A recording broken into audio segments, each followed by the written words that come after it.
Hello everybody, greetings from heart care foundation of India. मैं हूं doctor के अग्रवाल। दो केसेस कोरोना के, एक दिल्ली में एक तेलंगाना में। क्या वरी की बात है? यस, डेफिनेटली 67 कंट्रीज में ये बीमारी फैल चुकी है। 3000 से ज़्यादा लोगों की मौत हो चुकी है। बाय डेफिनेशन ये ऑलरेडी एक पेंडेमिक है। भारत में आज नहीं तो कल ये आना ही था। प्रिकॉशंस लेनी होंगी हमारे को। याद रखिए, अगर ये केरला की तरह नॉर्मल स्प्रेडर हैं तो हमें चिंता करने की ज़रूरत नहीं है। ये माइल्ड केसेस होंगे, इनको हम क्वारंटाइन करेंगे, 14 दिन के बाद में ये क्योर हो जाएंगे। लेकिन अगर इनमें से एक भी सुपर स्प्रेडर है या था तो हो सकता है इसने बहुत सारे केसेस को इन्फेक्ट कर दिया हो। इसलिए इन सब की जांच होने की ज़रूरत है। अगर आप इसकी जांच करोगे तो इसका इंतजाम आरएमएल में या सफदरजंग में कराया गया है।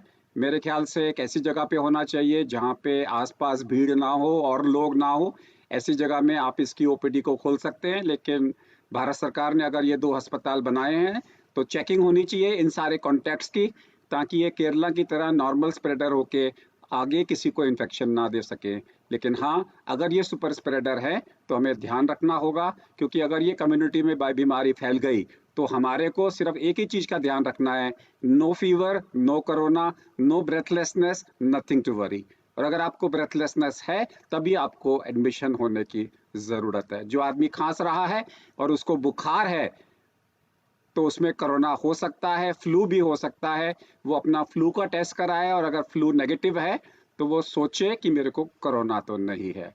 इतना प्रिकॉशंस लेना ज़रूरी है कि जिसको खांसी है, जिसको बुखार है, उससे 3 फुट दूर रहें और उसके सिक्रीशंस अगर आपके हाथ में आ जाते हैं तो हाथ को इमीडिएटली धो लें। Thank you.